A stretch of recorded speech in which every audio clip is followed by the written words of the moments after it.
Hello and welcome to Insight. Today, we have a very special guest with us, one of the foremost historians in the country, Sandeep Balakrishna. Join us as me and Sandeep discuss the distortion of India's history and reclaiming the narrative. Sandeep, thank you for joining us on Insight today. You know, it's such a pleasure to have you on, and it's lovely to be in your wonderful city to interview you. Thank you. Sandeep, I want to start with asking you, we usually perceive Indian history as being distorted at certain points, but we see it as a modern phenomena. Would you agree that it's a modern phenomena, or does it have its roots in, let's say, medieval history? Okay, so the subject of history distortions in India, or distortions of Indian history, you used an interesting word actually. You called it a phenomenon, which it definitely is. And it is for regular scholars, academics, semi-academic, or even lay researchers or independent people, writers, authors, those who are interested. If they study this with intent, in a purpose-driven fashion, they can bring out a volume not less than 1,000 pages. Really?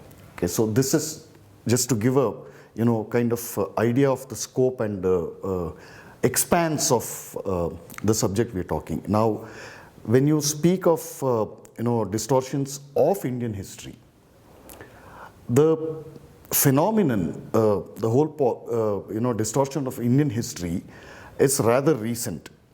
Okay, so we can divide this phenomenon of the distortion of Indian history broadly into two periods.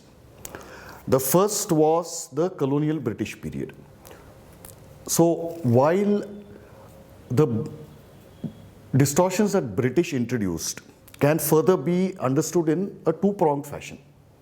The first was what they did, the British, was that they took India as a whole, meaning forget the geography. This happened en route to when their conquest was almost complete.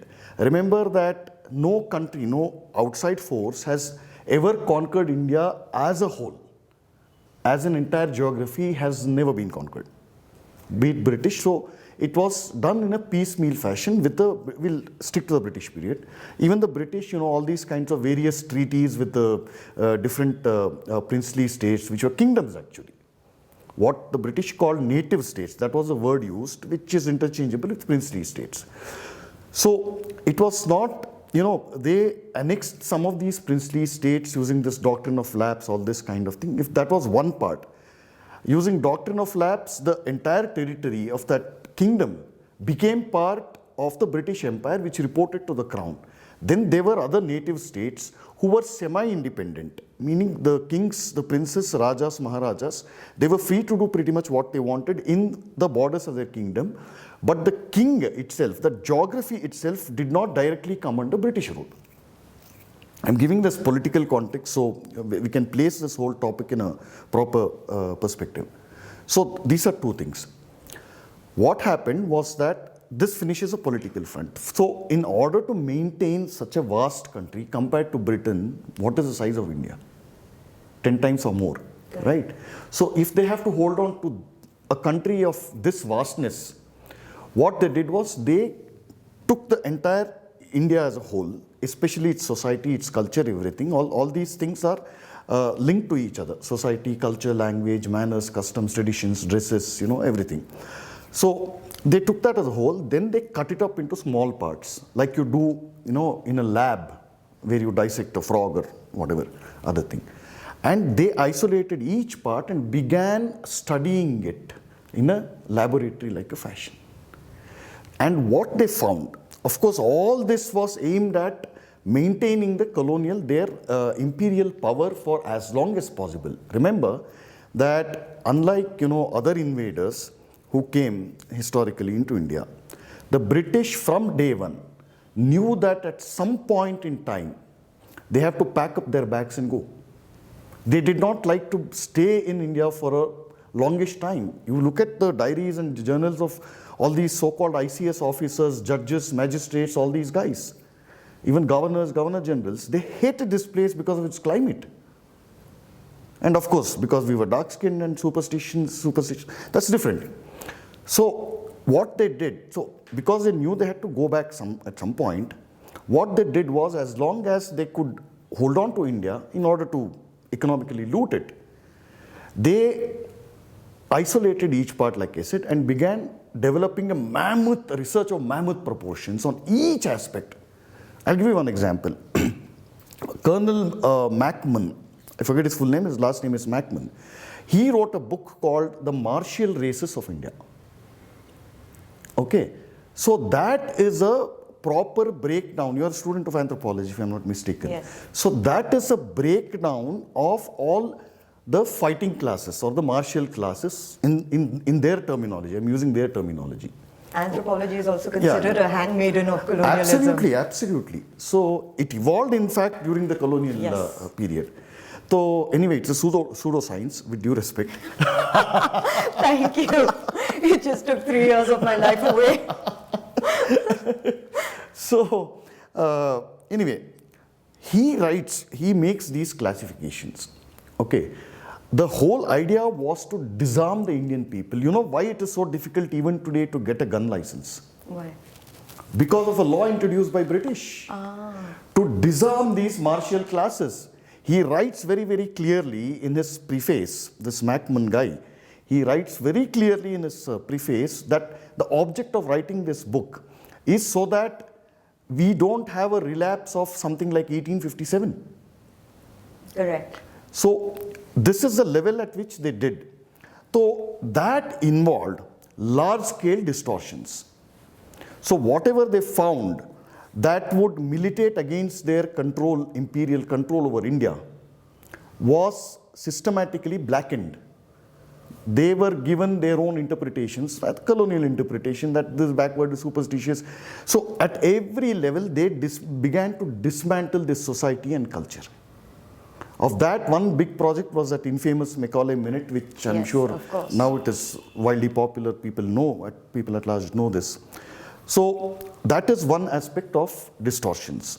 That the British introduced. They had an excuse, of course, although you can't excuse that excuse, but still, they had to maintain their hold and rest of it. So that was one part, and the biggest hoax that was seeded in this whole thing of history distortions, was the Aryan invasion theory. Right. Okay, from that flows everything. And why was it seeded? Just to prove that, you Hindus, you Indians, you were always a race who were ruled by outsiders. Look, you go back all the way to, 2,400 years according to their date, when the, nomadic tribes who suddenly acquired horses and, invaded India, and then they were called the Aryans. So this theory was seeded. It might surprise a lot of people that in the entire corpus of our sacred literature, the term Arya, it is, you get to read this term Arya addressed in a very reverential tone. It was a very refined, highly cultured civilization in our regular social interactions. Okay, that term Arya signified somebody who was noble. Okay, and the word Arya comes from Arya. It is a Sanskrit root, Arya or Arya, which simply means a farmer. So how does this evolve? Let's look at this term Arya. When you have a settled life from being, nomadic life, you go back to human civilization. After the nomadic thing goes, you discover agriculture, there is an element of settlement, which means you have a lot of time, a significant amount of leisure, that you don't have to keep going out every day just to hunt for food. Food is guaranteed now because, like they say, agriculture is the first culture. It is the origin of, culture. That is why all these terms have very, very nearby meanings. Culture, cultivation, agriculture. You cultivate your mind. Good. Right? So this Arya means that someone who is engaged in tilling the soil, or like a farmer, loosely speaking. So then after that, when you have leisure to settle down, you explore deeper pursuits in life. your language gets a structure, it gets a grammar. Your music, your arts, they develop because of this leisure. There are no wars, that kind of thing. Simplifying a lot of things here in the space of this interview. So just to give that. So from that is where you get this origin of the word Arya, which means noble. Eventually you can trace it, right? Successive stages of refinement.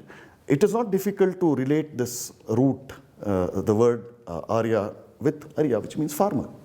One who is cultured, one who is refined, Arya Putra. Right, to see all these serials. What does that mean? So, coming back, our entire corpus of literature, okay, that only the Sanskrit literature, everything, Vedas, Puranas, everything, what is just available today, what is survived today, runs up to 70 lakh printed pages. Nowhere do you see the word Arya in this massive corpus. Nowhere do you see that word used as an invader or somebody who came from outside. Nowhere. Then what was the basis of this entire argument? Yeah, so the basis for this was, like I said, to hold on to the conquest. I'll have to explain this a little, of course. Slightly detailed fashion. In 1922, the director of ASI, Archaeological Survey of India, was a guy called John Marshall. Of course, he was a loyal servant of Her Majesty. So he, there's some digging going on, some archaeological excavations going on. He received reports from two of his subordinates. One was Dr. R.D. Banerjee, Rakhaldas Banerjee, if I'm not mistaken, and the other was Mr. Sahani. So when huge detailed reports, field reports from the site. So when he read through that, he was shocked that, this bogus theory of Aryan invasion that, we are propagating, this discovery will overturn that. That discovery was the famous Harappa and Mohenjo-daro. So what this man, John Marshall, did was that he suppressed the report for 8 long years. And he didn't keep quiet in those 8 years. That's almost close to a decade. So he started force-fitting the Aryan invasion theory to the excavations at Harappa and Mohenjo-daro and published it without anybody's knowledge in a journal in London. So essentially it is like this. Okay, so these excavations also prove an Aryan invasion theory. And when Banerjee asked his reports back, he sent him only partial findings of the report, and he withheld entire photographs that Banerjee had taken. And when Banerjee protested, his career was destroyed.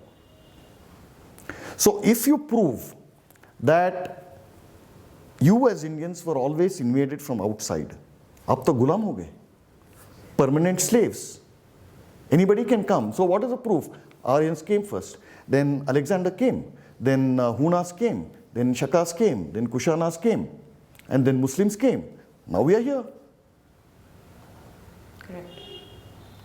So this is a big point of distortion, which we are still battling, although it's disproved conclusively. With Rakhi Gadi and all. Rakhi Gadi, that is one more conclusive evidence that disproves Aryan invasion theory. So that is one point of distortion. But what we should also credit the British for is that they introduced the discipline of Western discipline of archaeology, and thanks to archaeology, we had a huge army, I would say army, it's okay, army of our own hardcore Indian researchers who took the same findings and came to the opposite conclusion.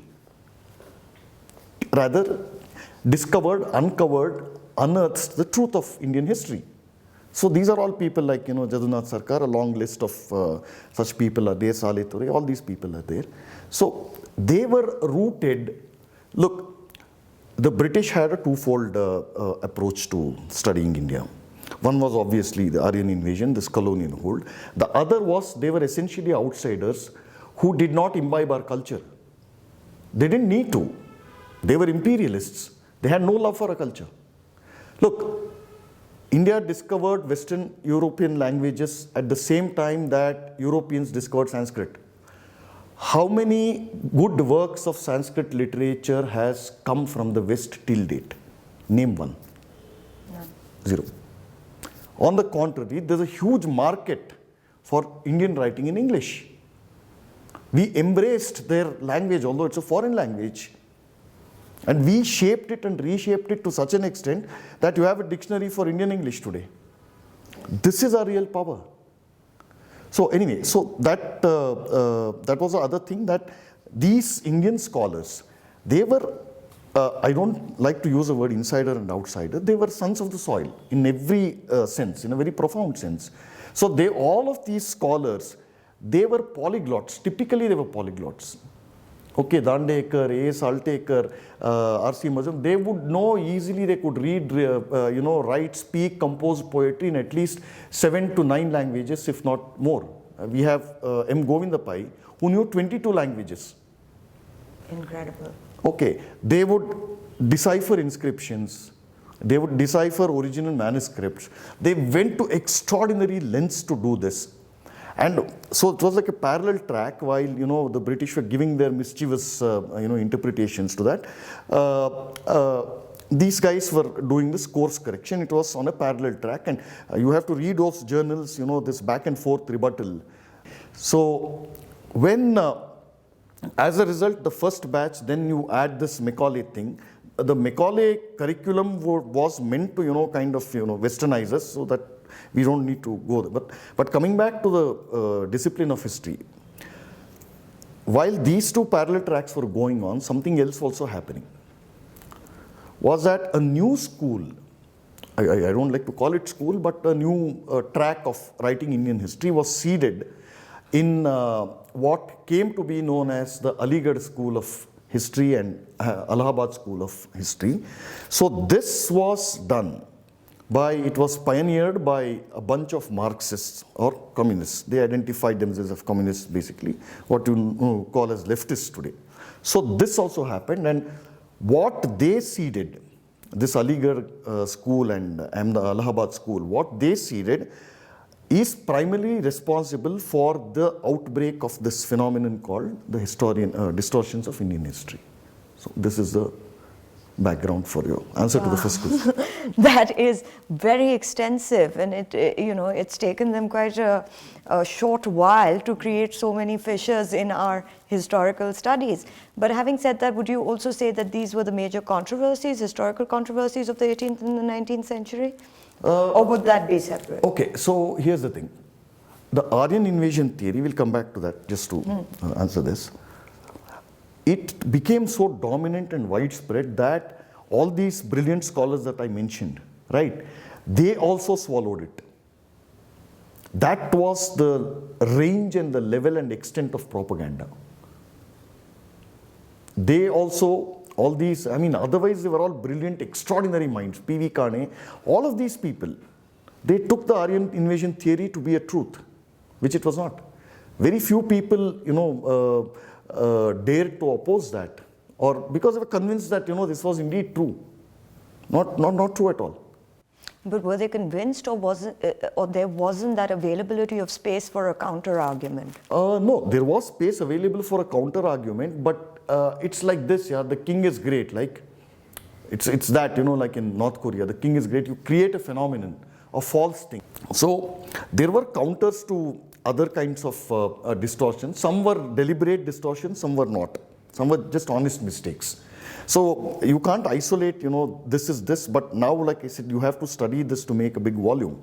So those distortions were politically motivated, especially what happened, what emerged in the 19th century up to the time that British left. But what happened after independence is what is important. So that the origins of what happened after the distortions in Indian history after independence can be traced back to the 1930s, to the emergence of this so-called Aligarh and Allahabad school. So what we are dealing with right now, where slowly, like the Aryan invasion theory, we've disproved that, has its moorings in pre-independence times. Yes, definitely. And then it was exaggerated over a period of time post-independence. Yes, absolutely. What were the motivations for that? Post-independence, because, you have to, put the responsibility where it squarely lies, on Jawaharlal Nehru. Okay, so he was a committed communist, and he learned history at the feet of the father of the Aligarh School of History, Mr. Muhammad Habib, father of the great Irfan Habib. So, and Muhammad Habib boasted in public that, Pandit Nehru, you might be your PM, but he learned Indian history sitting at my feet. So what kind of Indian history will he learn from a guy like Muhammad Habib? So that the work that these history scholars like the names, some of the names I mentioned, that was the real pioneering work, and if it had been carried on with the same passion, with the same rigor, with the same honesty, intellectual integrity and a fidelity for truth, the state of our Indian history wouldn't be so pathetic today. So any place, especially in the educational realm, where there is direct or indirect government patronage and interference, will go this way. Sandeep, now obviously things have changed. There's more space to question the kind of history that we have been fed, and there's obviously now a reaction towards wanting to change our history, reclaim our history, in the sense we have an example in Kashi Vishwanath, the corridor that's been made, pet project of the Prime Minister, has an impact on economy, not just domestic tourism, but also Buddhist tourism. There is still controversy attached to it. Considering that one is trying to correct the course of history, I wonder why should there be any sort of controversy attached to it? And if there is, how does one navigate it? Okay, I'll answer this question in two parts. First, about the controversy. It was a needless controversy, and it became a controversy because the political forces that had germinated and disseminated industrial scale historical distortions has lost its political power and patronage. Therefore, it has become a controversy. Had the same establishment continued to be in places of power, these things wouldn't have even seen the light of day. Quite right. Okay, so the ones who have distorted Indian history in the first place are the ones who are the loudest in creating these controversies. So that is your short answer. But the longer answer is that reclaiming Buddhist sites, for example, won't pose any problem. Renovating an old ancient Hindu temple, you never hear any controversy. Why did Ayodhya or now Kashi or Mathura or any such sites, why do only these sites become the centers of controversy? The answer to that dates back to the two specific distortions done by our leftist friends for a specific duration of Indian history, specific period of Indian history. Now, when you talk about the Arab invasions, Arab Muslim invasions into India, Muhammad bin Qasim and other initial people, until Mahmud Ghazni, there is not much controversy. You know why? Because most of the sites that, until the arrival of invasion of Mahmud of Ghazni, most of the sites today are in Pakistan or Afghanistan. Number one. Number two, the amount of devastation that Mahmud of Ghazni did, most infamously the Somnatha temple in Gujarat. So that paved the way for serial invasions, all that is all known. So, but it is during the period of the Delhi Sultanate, ascension of Delhi Sultanate and all the way up to the fall of the Mughal Empire, that is the period which has been distorted the maximum. That invaders have been painted as liberators and Hindus here, the sons of this soil, have been painted as oppressors and rebels. Oppressors when Hindu kings inflicted defeat on Muslims. Rebels when they fought for their freedom against the alien rule. So you see at what all levels this operates. So one inevitable facet of any Islamic invasion is the destruction of all signs and symbols of the Kafirs, in this case Hindus. So the same thing has happened wherever Islamic invasions have happened in the Middle East, all the way up to Egypt and all other what is known as pagan lands. For example, in Syria, ancient Syria, within 40 years of Prophet Muhammad's death, all the churches and synagogues were destroyed, and those synagogues and churches that could not be destroyed, they were converted into pigsties or sheds for various purposes, and no Christian there or Jew there had any right to pray. Here you multiply that by, or you raise it to a power of 1,000 or 10,000, so you get the accurate picture of the medieval period. So because it was impelled, if it was just loot and plunder and rest of the things, it wouldn't have, I mean, nobody is saying that is right, but the point is it wouldn't have wounded the Hindus to the extent that it has. Correct. Correct. So, killing cows on a large scale and taking out their intestines and placing it on the murti of a temple, of a Hindu deity. So how do you justify this? You can't justify it, so you whitewash it. And those who try to rebut this history, those who try to do this, tell that, this is not right, are branded as fascists and Hindutva militants and, reactionaries. So, and they were able to get away with this kind of branding and, justifying their distortion solely because they had the backing of the government. Correct. Right? So, a lot of these threads, we can go on and on. We can do 3-4 episodes on just this topic, but just to summarize this, because and this narrative was not history at all. It was a political narrative, wearing the cloak of history. And that political narrative was communist. So, anywhere else in the world, this would be considered negationism. Absolutely. Why is it not considered so here? Because wouldn't you say that it's true that whitewashing facts actually leaves these old wounds open instead of people being able to reconcile with them? Absolutely.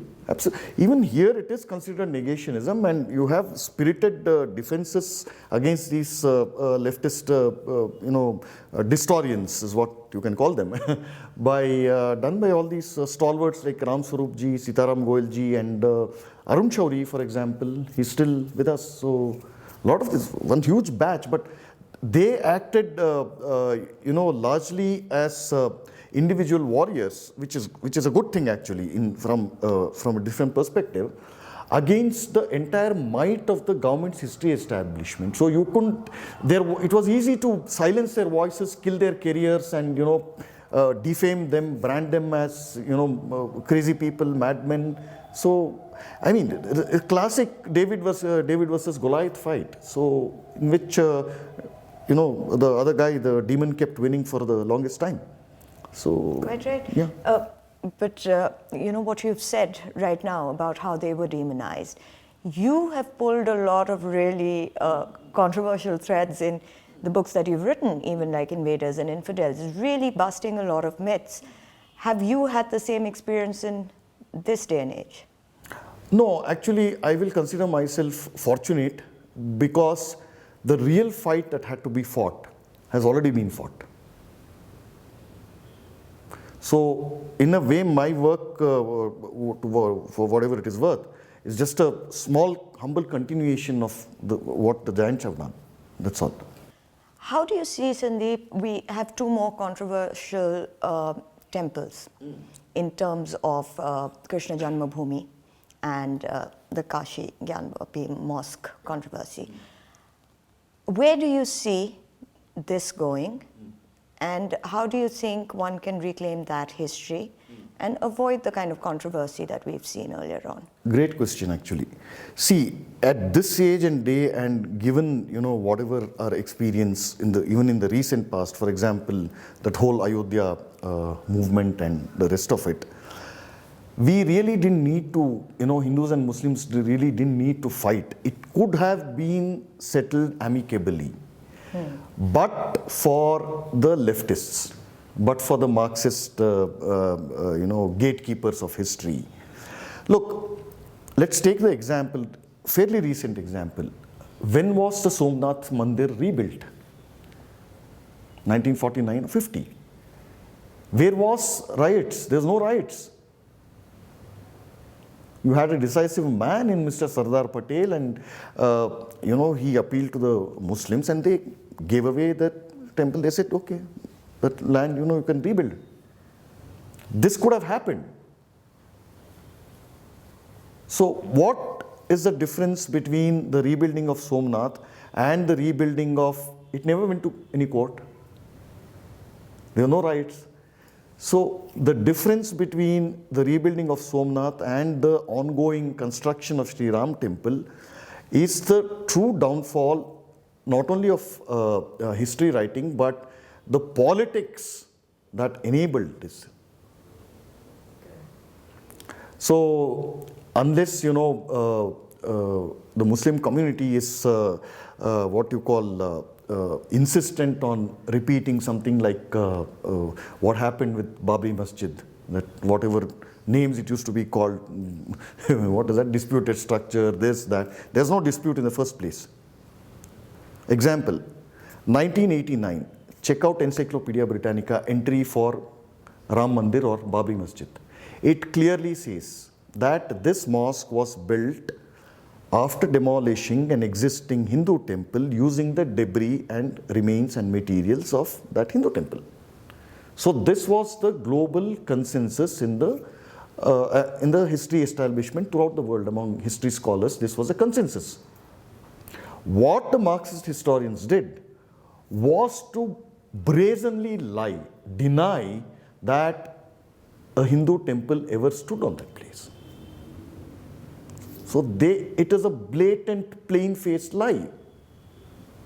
So which mosque has a name like Gyanvapi, which is a Sanskrit word? And why is it a mosque? Why is Nandi facing Gyanvapi? Right? There is no worship of nature in Islam. Nandi is a force of nature, Shiva's vehicle. So why is Nandi left alone? Why is he facing Gyanvapi Masjid?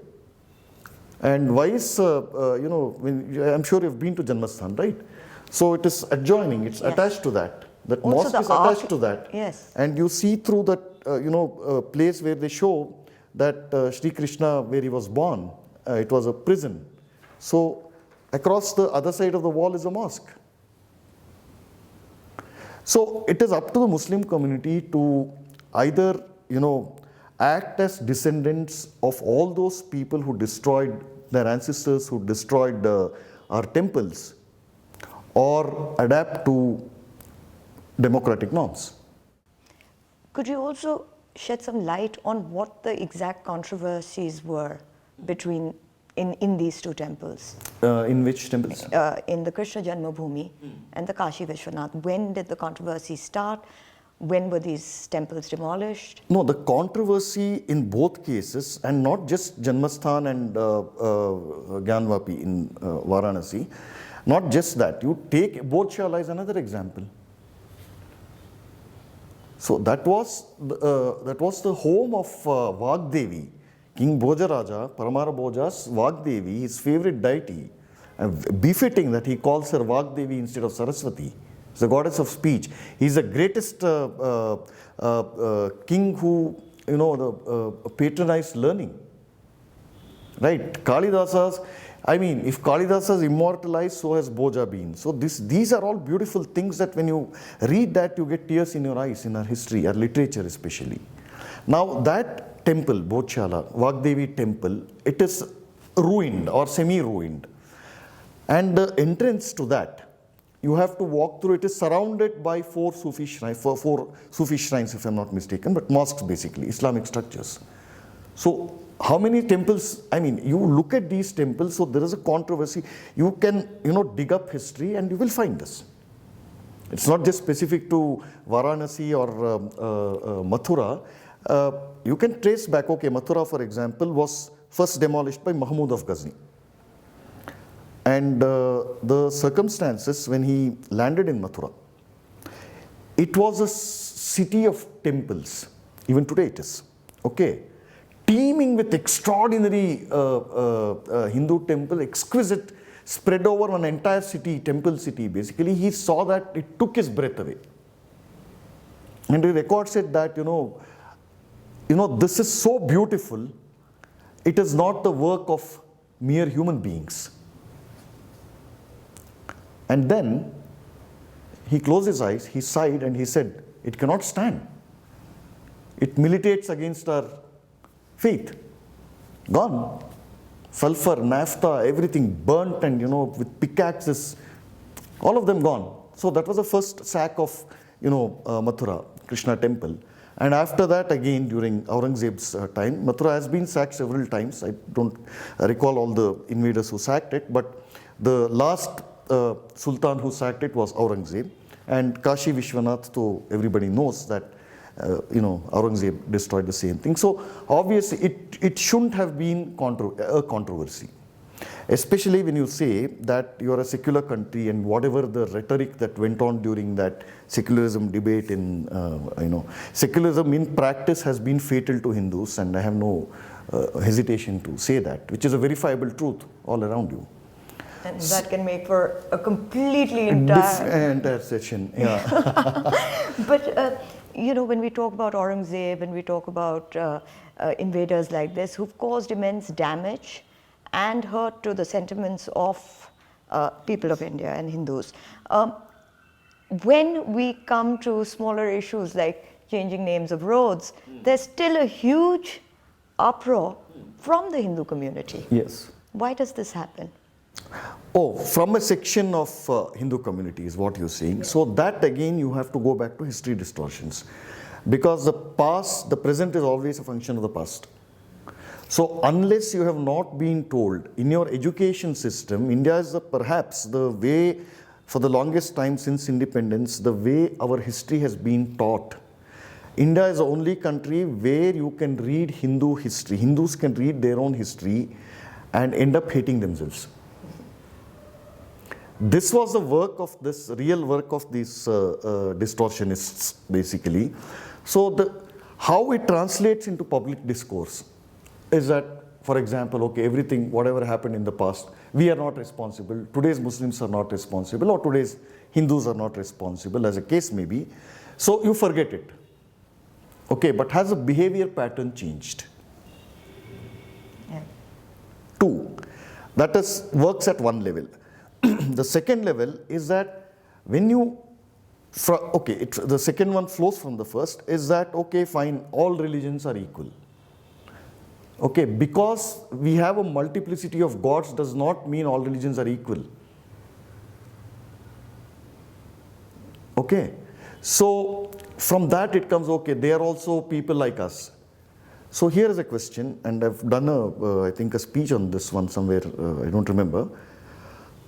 It is one thing for people in Pakistan not to disavow their past. How much of Pakistan's pre-independence history do Hindus know? Indian Hindus know. I'll give you a name of a city, Prahladapuri. Guess what that city today is? No idea. Multan. So, Multan, we have 12 famous suryakshetras. Aditya Mandir, what you say, Konark, and there's one in Gujarat, I think, Modera, if I'm not mistaken. So we have 12 famous kshetras of Surya temples. Multan was one of them. It was called Moolasthana. Today, and when Muhammad bin Qasim, who first invaded that city, by that time, Moolasthana had already a history of more than 800 years. It was flourishing as a sacred pilgrimage spot for more than 800 years before he came. So just check out the antiquity of Moolasthana. And that is one.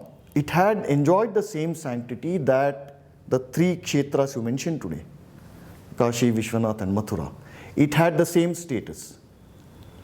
Today, it is a place which has the world's largest collection of Sufi shrines per square kilometer. So, okay, so when you have this happens, how many Hindus know it? Even I didn't know it. This is not just to show off my knowledge or anything. The point is, look at the levels at which this impacts. So, how many of our kshetras do we even remember? We don't know the Hindu history of Pakistan. Indian Hindus don't know the history of their own ancestors who lived in Pakistan sometime, of what is known as Pakistan, and this has happened in less than 75 years. But Sandeep, I can also say that modern Hindus don't know their own history within India. No, they don't. They don't. Let alone Pakistan. That again, we come back. You see, you are giving so many proofs of what this education system has done. This history distortion, what it has done. There you go. This creates this sort of education thing has created at least 2.5, if not 3 generations of Hindus who will behave exactly in the fashion that you have described. For precisely this reason, that you can't, there's a protest if you change Aurangzeb Road or some Humayun something or whatever. This is the reason. But surely there are heroes that can be glorified. That have to be glorified. Yeah. Which haven't been so far. Yeah. We can only hope they are in the future. But, it brings me to my next question. We also see the South, the North, the Northeast, all having almost like separate identities where there's a little bit of competition, where somebody thinks that they're culturally superior, somebody thinks that they're politically more dominant. How do you think that this gap through history can be maybe minimized? Integrated, you mean? Great question. What had been integrated has been dismantled.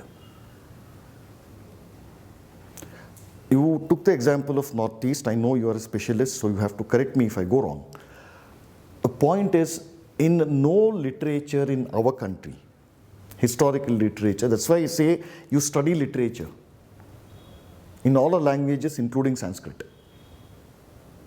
What will emerge will actually stun you, to put it mildly. In the entire corpus of our literature, nowhere has it been mentioned that people of our Northeast were outsiders. Nowhere. You won't find a single mention that they came from outside, or you should give them a stepmotherly treatment, or discriminate against them. No. They followed the same Vamshavalis, they had the same lineages, although the tongues were different. I can't speak Marathi fluently. I am not aware of, say for example, Punjabi. I can't read its script. Do I treat all these people from all these states as, separate people from different countries? No. So, we had an organic whole, including space and time, that is geography and history. We had our own awesome conceptions of these things which we used to live. Unfortunately, what happened was that, which again comes back to education. What happened was that your lived experience was theorized. Now, how do I describe that, daily activities in your daily life, like wearing your clothes, or selecting some shoes, or shaving or something like that? How do you theorize these things? What will you write? Even if you can theorize, of course you can theorize everything. But I mean, act of shaving is something like an upper caste oppression. You see, if it is as absurd as that. So, and that is one thing. This whole theorizing was one thing, that looking at our culture through anthropological or colonial lens and other distorted lenses, the interpretation has played havoc. So if that is one thing. The other thing, the big damage even today, with justifiable reason, was the reorganization of India along linguistic lines. The amount of damage that one move has done has been not only incalculable, but irretrievable, irreparable. Never were we separated on the basis of language. We never identified as, thought we were different from each other based purely on language. Never. Absolutely. Some of our oldest literature talks about a very vibrant interaction between people from all corners of Bharat. Yes, yes. That's right. So this, I hope, answers your question. It does. But I know we're running out of time, otherwise I could talk about this endlessly, Sandeep. But to end our session today, I really want to know, because this is a request that's coming from people who read you and who've watched you, is there's a renewed interest in our history, our real history. But a lot of amateur historians and don't know where to start, because we have a complex history. We don't know the authors that we should be reading, and chronology should be fairly clear when you're reading history. So what would you suggest to them would be either the top authors that you would suggest they should read, or the books that they should read? Well, we can do a separate session on this also.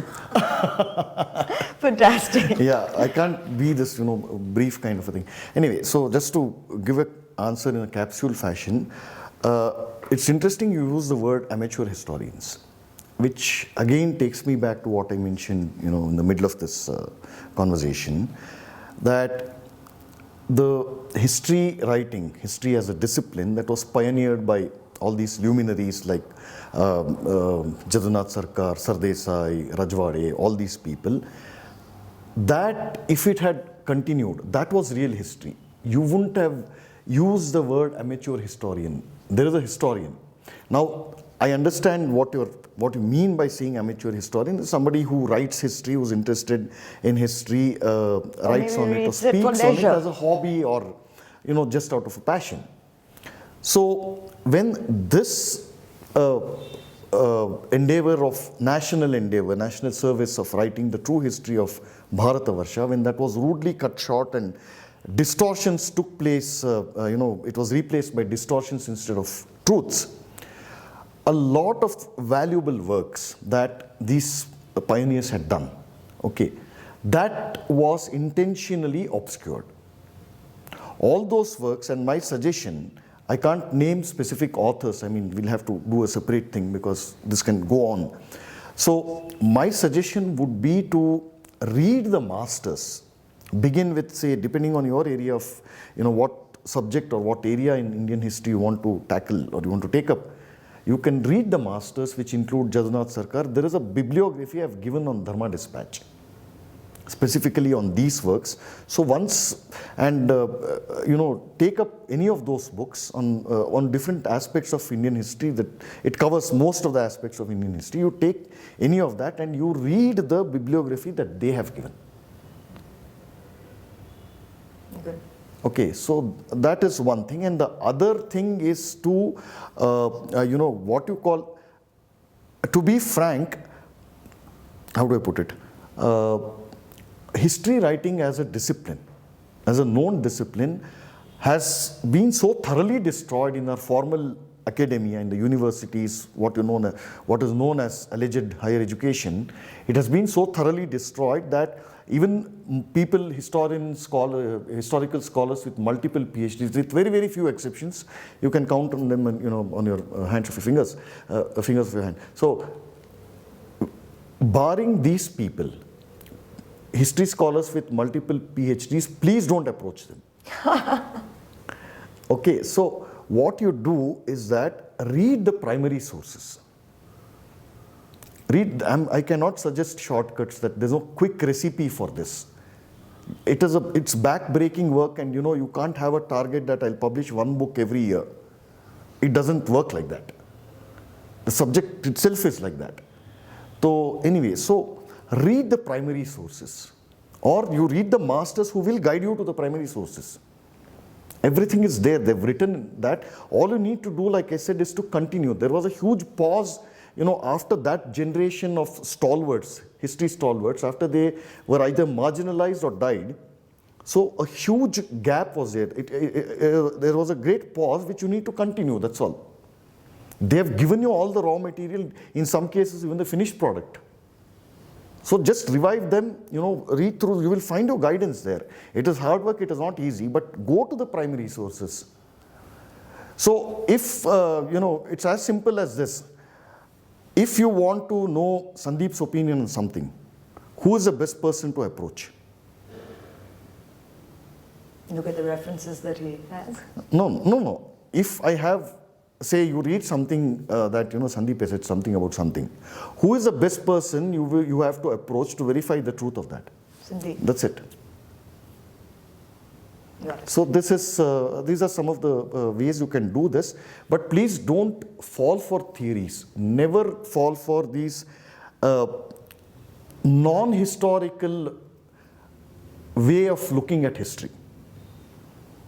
Don't bring in the theories of sociology or anthropology or some Western political canon to interpret Indian history. Please don't do that. The stories, the material, everything is there. Your conclusions might vary, but the truth of that historical event or episode or person, the core, that truth will remain.